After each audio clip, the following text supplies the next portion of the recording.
Party करना ना तो ये कोई तरीका है और ना ही ये कोई फेस्टिवल है। नशा करना, ड्रग्स, अल्कोहल, क्लब, जीना, ये सब होता है। दूसरे लफ्ज़ों में मैं कहूँ तो ये अपनी ज़िंदगी की शुरुआत। आप हमें बताएं कि ये जो न्यू ईयर की सेलिब्रेशन होती है, कभी क्रिसमस डे, कभी फ्रेंडशिप डे, आए दिन इवेंट मनाए जाते हैं जिसे लोग अपनी खुशी समझते हैं और जो दूसरों की नकल करते हैं अपनी थोड़ी सी एंजॉयमेंट के लिए, और ये भी कहते हैं कि it's just a small celebration. और जैसे कि हम सब जानते हैं कि इसकी सेलिब्रेशन के लिए पहले से ही तैयारी की जाती है, तो क्या नए साल की मुबारकबाद देना, ये सब चीज़ करना, इस्लाम इस चीज़ की इजाज़त देता है? देखिए, सबसे पहली बात कि हम मुसलमान हैं, ठीक है?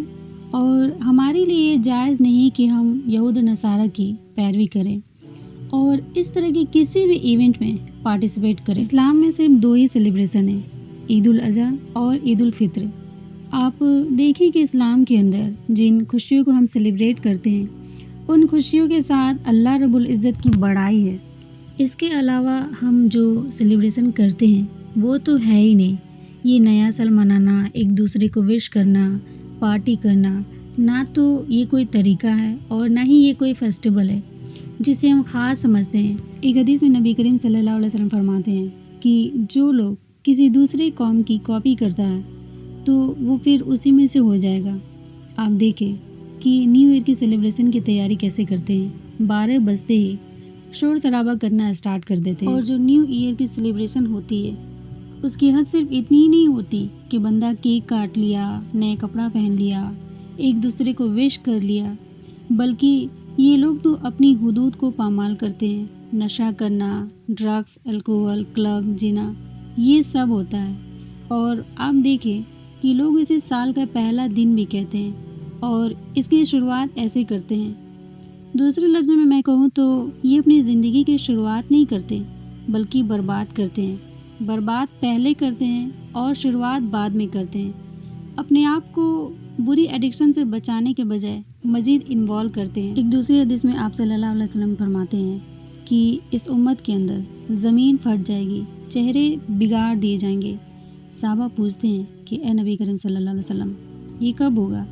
तो आप कहते हैं कि जब नाचने गाने वालियों का ज़हूर होगा और शराब पी जाएगी। अब आप देखें कि दुनिया में बेहयाई और बुराई तो है ही, मगर जब भी इस तरह की किसी इवेंट को सेलिब्रेट किया जाता है तो बेहयाई की उरूज़ बढ़ जाती है। अल्लाह ताला कुरान मजीद में फरमाता है कि रसूल जो कुछ भी दे तो उसे ले लो और जिस चीज़ से मना करे तो रुक जाओ। आप सल्लल्लाहु अलैहि वसल्लम जब मदीना में हिजरत करके आए तो उन्होंने देखा कि लोग कोई इवेंट सेलिब्रेट कर रहे थे। तो आपने पूछा कि ये किस चीज़ की सेलिब्रेशन है? तो वहाँ के लोग कहने लगे कि ये एक इवेंट है जो हमारे आबाओ अजदाद से चला आ रहा है और इसे हम हमेशा सेलिब्रेट करते हैं। तो आप सल्लल्लाहु अलैहि वसल्लम ने क्लियरली कहा, नो, मुसलमानों के लिए 2 ही सेलिब्रेशन है, ईद उल अज़हा और ईद उल फ़ित्र। आप सल्लल्लाहु अलैहि वसल्लम ने वाज़िह तौर पर फरमा दिया, मगर लोग फिर भी नहीं समझते। रही बात मुबारकबाद देने की, तो देखिए इस हवाले से शेख इब्न उसैमीन रहमतुल्लाह फरमाते हैं कि नए साल की मुबारकबाद देना सलफ़ का तरीका नहीं था, और अगर ये दुनिया नए साल यानी ईसवी साल है तो इसकी मुबारकबाद देना जायज़ नहीं, क्योंकि ये ईसवी साल हमारी शरीयत का साल नहीं है।